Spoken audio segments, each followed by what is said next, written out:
Selamat siang, nama saya Rianini Ardes Situmorang, NPM 109-1042. Saya akan menjelaskan hubungan industrial yang efektif. Hubungan industrial yang efektif yaitu adalah hubungan di mana perusahaan yang diwakilkan oleh HR Departemen bersama karyawan membentuk lingkungan kerja yang berdasarkan undang-undang, konvensi, dan kesepakatan antara perusahaan dan karyawan untuk menciptakan lingkungan yang produktif dan memuaskan. Di mana lingkungan yang efektif itu bertujuan untuk memajukan perusahaan dan memenuhi kebutuhan perusahaan karyawan yang terkandung dalam kualitas kehidupan kerja atau quality of work life yang meningkatkan keunggulan bersaing dalam perusahaan. Slide selanjutnya akan dijelaskan oleh Stefanus Agung. Nama saya Stefanus Agung, NPM saya 109-1046. Saya akan menjelaskan tentang kualitas kehidupan kerja, di mana suatu usaha sistematik yang dilakukan oleh perusahaan untuk meningkatkan efektivitas keseluruhan organisasi dengan cara memberikan kesempatan yang lebih banyak kepada karyawan untuk bekerja dan berkontribusi dengan tugas dan tanggung jawab pekerjaannya. Slide selanjutnya akan dijelaskan oleh Dirga Bara. Nama saya Dirga Bara. Sekarang saya akan menjelaskan tentang peningkatan kualitas kehidupan kerja. L adalah satu metode yang paling umum dipergunakan untuk meningkatkan IWL melalui langkah-langkah sistematis yang bertujuan untuk memberdayakan karyawan. Dalam proses pengambilan keputusan-keputusan yang akan berpengaruh kepada kepentingan mereka, pekerjaan, tugas, serta perusahaan. Selanjutnya akan dijelaskan oleh Fauzi. Saya Fauzi Faturrahman, NPM 109-1067. Selanjutnya akan menjelaskan tentang bisnis konteks, yaitu adalah sebuah manajemen merupakan suatu proses atau kerangka kerja yang melibatkan bimbingan atau pengarahan suatu kelompok orang-orang ke arah tujuan organisasi atau maksud-maksud nyata. Di sini terdapat 3 nilai T-value. Yang pertama leadership, yang terdiri dari transaksional dan transformal.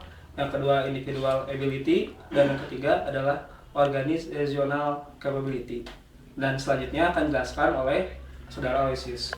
Baiklah, saya Aloysius Nabitupulu, NPM 109-1055. Sekarang saya akan menjelaskan pendekatan manajemen.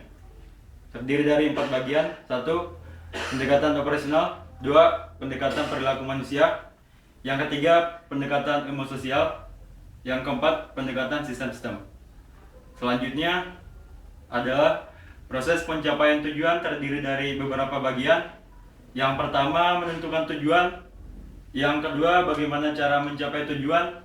Selanjutnya, bagaimana membuat motivasi untuk mencapai tujuan. Yang selanjutnya, mendayagunakan sarana dan prasarana yang ada. Demikian saya jelaskan, selanjutnya oleh Imam. Oke, saya Imam Hidayat, NPM 109100073 akan menjelaskan tentang 4 komponen strategi portofolio. Yang pertama, geographical growth factor. Yang kedua, competitive advantage. Yang ketiga, synergis. Yang terakhir, strategic flexibility. Selanjutnya akan dijelaskan oleh Tri Utama. Saya Tri Utama Putra dengan NPM 1091048 akan menjelaskan tentang serikat buruh.